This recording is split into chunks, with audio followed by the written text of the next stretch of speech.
create this DIY, you guys are going to need a hat, a pair of scissors,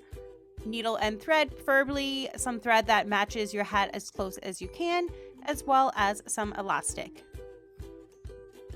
The first step is cutting out the top of your hat, and mine had somewhat of a guide to it, but if you don't, just use somewhat of an inch to 1.5 inches from the top of your hat down and cut a circle around the top, just making a hole. By the time you're done this, it's basically going to look like a neck warmer in my opinion, but don't worry, we're going to sew this all together and make it a lot more cuter in the end.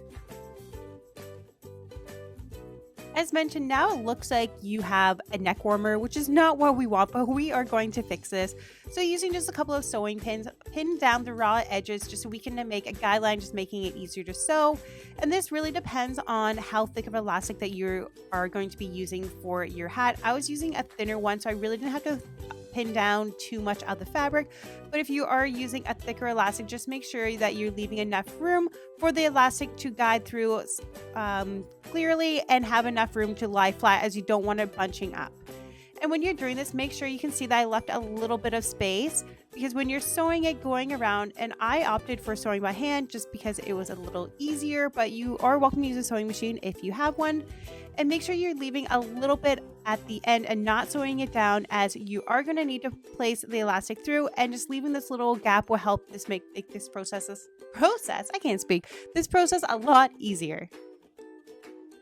Now we're going to add the elastic, and the trick here is using a sewing pin and attach it to the end, and this will make feeding it through the little tunnel that you made when you sewed a lot easier than trying to do this by hand, because the pin is just so much easier to find than a random piece of elastic. So pull this all the way through, and then when the two ends meet, just pull them together, making it as tight as you want. So this really depends on how big you want the hole at the top of your hat to be, depending maybe on your hair and how much of a ponytail you have. I really don't have that much hair, so I didn't need too much space. So find how much you want, cut off the excess elastic, and then just use the sewing needle and thread again to sew the two pieces of elastic together. And then you can tuck them under that extra little flap that we had when we sewed the raw ends down, and then sew that last piece down, and you're done. You have a new hat that will keep your ears warm, but you can also have a cute ponytail and messy bun.